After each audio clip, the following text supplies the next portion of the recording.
Hai Sobat DN, akhirnya Kaisang Pangarep resmi bergabung ke dalam Partai Solidaritas Indonesia, bukan ke PDIP. Yang menariknya adalah, apakah dengan bergabungnya Kaisang ke dalam PSI ini merupakan bentuk dari politik banyak kaki yang sedang direncanakan oleh Joko Widodo? Lantas, bagaimana hubungannya antara PDI dengan Jokowi ke depannya? Bersama saya telah hadir pengamat politik Ujang Komarudin. Mari kita bahas.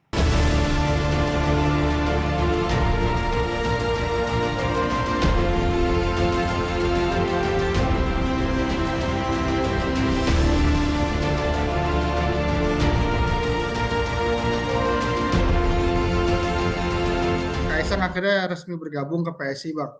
Apa yang bisa dibaca dari sini, Bang, sama Bang? Yang pertama tentu hak pribadi ya Kaisang. Tetapi hak pribadi ini juga ya terikat dengan persoalan keluarga Jokowi yang harus di PDIP. Kita tahu bahwa ada aturan di PDIP bahwa satu keluarga satu partai. Kita ada pengalaman ya di PDIP bahwa Gubernur Maluku Utara ketika istrinya masuk partai lain dipecat dari PDIP. Tetapi dalam kasus Kaisang ini kelihatannya ya PDIP tidak akan memecat Jokowi begitu dari partai karena Jokowi kan bagaimanapun kan aset PDIP walaupun sering berkonflik dengan PDIP itu sendiri. Ya dan dalam konteks saat ini PDIP membantah juga bahwa ternyata katanya satu kakak, satu keluarga. Padahal kita tahu bahwa Kaisang adalah keluarga inti. Mestinya PDIP konsisten untuk menegakkan aturan itu. Yang kedua, saya melihat kelihatannya ada ketidaknyamanan ya dari Jokowi dan keluarganya di PDIP. Ketika di rumah itu tidak nyaman, di kantor itu tidak nyaman, di partai itu tidak nyaman, ya pasti akan keluar. Pasti menyuruh atau meminta anaknya untuk masuk partai lain. Nah, dalam hal ini ya Jokowi merestui Kaisang untuk bergabung dengan PSI. Bukan hanya sekedar bergabung, bahkan ya saya dengar akan diproyeksikan menjadi ketua umum PSI. Dan itu bisa saja terjadi. Dan saya membacanya tadi ada kedua ketidaknyamanan. Yang ketiga, ini kelihatannya ya persoalan Pilpres dukung-mendukung di Pilpres 2024 yang masih tarik-menarik antara kepentingan Jokowi dengan kepentingan PDIP. Sejatinya ya Jokowi punya kepentingan, PDIP juga punya kepentingan. Nah, dalam konteks hari ini mungkin saja kepentingannya belum sama, belum ketemu, sehingga ya kita tahu bahwa PSI itu yang awalnya juga mendukung Ganjar, mencabut dukungan, bahwa saat ini belum mendukung ke siapa-siapa, tapi saat ini sudah sering ya bertemu dengan Pak Prabowo dan sering rapat dengan tim Pak Prabowo. Nah, dalam hal ini ya bisa jadi bahwa masuknya Kaisang ke PSI adalah bagian daripada ya dukungan Jokowi kepada Pak Prabowo, bisa jadi seperti itu. Atau bisa jadi Jokowi juga main dua kaki. Kita lihat saja ke depan dinamikanya seperti apa. Iya, Bang. Berarti dengan masuknya Kaisang ini ke dalam PSI itu di belakangnya itu ada peran dari Jokowi sendiri, Bang ya. Kalau menurut Abang. Ya, kan Kaisang sudah mengatakan sudah dapat restu dari istri dan dari ayah. Artinya ya dari Pak Jokowi, saya melihat sebagai keluarga besar tidak mungkin, sebagai anak juga tidak mungkin Kaisang tidak meminta restu dan dukungan dari ayahnya. Dan saya meyakini restu dan dukungan itu yang mungkin ya dalam versi keluarga Jokowi terbaik bagi Kaisang. Karena PS itu kan bukan lagi partai orang lain, tapi partainya Jokowi. Partai yang memang sudah lama dibina oleh Jokowi. Dan kita tahu bahwa PSI punya slogan tegak lurus bersama Jokowi. Jadi seandainya Kaisang masuk ke Jokowi pun ya memang rumahnya sendiri, Iya. memang sudah dianggap partainya sendiri bagi Jokowi seperti itu. Bang, ini masuk ke Kaisang ini ke dalam PS ini sebenarnya itu udah dirancang dari jauh-jauh hari atau secara kebetulan nih, Bang? Kalau pandangan Abang. Ya di dunia ini kan tidak ada yang kebetulan.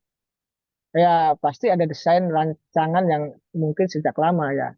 Diawali misalkan dengan isu Kaisang ingin jadi wali kota yang terus menerus di-endorse oleh PSI.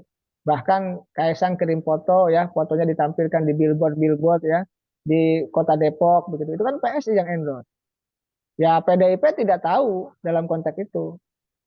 Akhirnya saat ini kelihatan bahwa ketika Kaisang masuk ke PSI, dan bahkan tadi ya akan diproyeksikan menjadi ketua umum, artinya sudah ada desain sejak lama, sudah ada desain apa namanya ya lebih dulu lah ketika Kaisang itu masuk ke PSI. Jadi di dunia ini tidak ada yang kebetulan, tidak ada yang tidak by design, selalu by design begitu. Untuk kedepannya nih Bang, dampak hubungannya antara Jokowi dengan PDIP itu apa nih Bang? Pasca Kaisangnya sendiri ternyata tidak ke PDIP tapi malah dia ke PSI. Itu hubungan Jokowi dengan PDI ke depannya gimana Bang? Ya hidup itu kan perlu kompromi ya, perlu kesepakatan-kesepakatan ya yang harus diambil oleh kedua belah pihak, baik oleh Jokowi maupun PDIP. Kita tahu ya kalau kita catat ya hubungan Jokowi dengan PDIP kan tidak selalu akur. Banyak naik turun, panas adem gitu ya. Kadang bersama, kadang bercerai, kadang bersatu, kadang apa namanya berkonflik begitu. Nah, kita tahu bahwa terakhir misalkan yang ramai isunya beberapa waktu yang lalu penolakan PDIP terkait dengan kedatangan timnas Israel U20 sehingga membatalkan kebijakan Jokowi ingin menjadi tuan rumah di Indonesia gitu. Itu kan sangat jelas begitu. Lalu juga PDIP menolak Jokowi 3 periode. Lalu juga Jokowi menolak penurunan apa namanya usia minimal capres-cawapres ke 35 tahun gitu loh. Banyak lagi hal-hal yang sebenarnya hubungan antara PDIP dengan Jokowi itu yang tidak sejalan, yang tidak baik-baik saja. Nah, tentu ke depan apakah akan baik-baik saja atau tidak tergantung kompromi antara kedua belah pihak, antara Ibu Megawati dengan Pak Jokowi. Itu kuncinya ya apa namanya kompromi lah, kuncinya kesepakatan-kesepakatan yang dibangun antara kedua belah pihak. Untuk PDIP-nya sendiri ini Bang itu dirugikan nggak Bang? Atau apa dengan masuknya Kaisang? Kita tahu kan Kaisang kan anak presiden, tapi dia malah ke PSI bukan ke PDI. Itu PDI-nya sendiri merasa dirugikan nggak? Ya, suka tidak suka, senang tidak senang gitu ya, ya pasti akan dirugikan. Besar kecilnya pasti akan dirugikan. Bagaimanapun itu soal harga diri partai ya, walaupun tadi hak pribadi. Kenapa? Karena Pak Jokowi kader PDIP yang sudah dibesarkan oleh PDIP, petugas partai, kok anaknya, keluarga intinya masuk partai lain kan? Itu kan menjadi sebuah apa namanya catatan penting bagi PDIP begitu terkait dengan Pak Jokowi dan keluarganya. Ya dalam skala tertentu ya dalam volume tertentu ya tentu dirugikan apa namanya masuknya Kaisang ke partai lain itu. Yang mestinya keluarga Jokowi itu satu tekad kuat untuk bisa mensukseskan apa namanya PDIP gitu, tetapi di saat yang sama tadi berjuang untuk partai lain begitu. Dan tidak menutup kemungkinan juga ketika ketidaknyamanan itu ada hadir bagi keluarga Jokowi di PDIP bisa jadi Pak Jokowi ke depan juga kan akan bergabung dengan partai lain. Kita tidak tahu begitu apa namanya langkah dan dinamika politik yang terjadi ke depan seperti apa terkait dengan langkah politik Pak Jokowi tersebut. Oke Bang, terakhir nih Bang, terakhir. Mungkin nggak Jokowi sendiri dipecat oleh PDIP? Menurut Abang Bang? Kalau saya sih melihatnya begini, PDIP sudah mengklarifikasi bahwa satu keluarga satu partai. Gitu. Padahal sebelumnya kita tahu ya satu keluarga satu partai, artinya satu kakak lah, mohon maaf tadi yang mengklarifikasi satu kakak satu partai. Artinya kalau satu kakak satu partai, artinya Kaisang atau Jokowi aman karena kakaknya berbeda, satu keluarganya gitu loh.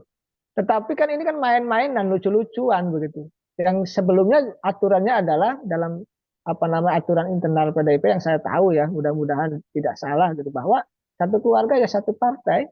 Artinya mau dia keluarga inti gitu ya, artinya ya nggak boleh, mestinya dipacat. Tapi faktanya tidak. Dan kita punya kejadian juga ya, kita punya memotret, punya pengalaman misalkan ketika Gibran ingin maju sebagai calon wali kota. Ketika itu Gibran tidak memenuhi syarat administratif di PDIP. Tidak memenuhi dan tidak bisa mestinya, tapi kan diloloskan juga. Artinya saya melihat dalam konteks Gibran itu diloloskan ketika itu, dalam konteks hari ini dipecat atau tidak, saya melihatnya tidak akan memecat Jokowi seperti itu. Oke Bang, baik Bang.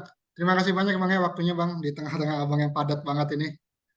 Terima kasih banyak Sama-sama Bang. Pak, Ya, makasih. sehat-sehat, sukses Ya, terima selalu. kasih Bang. Berikut diskusi singkat saya bersama Ujang Komarudin. Saksikan diskusi lainnya hanya di channel ini, Diskursus Network.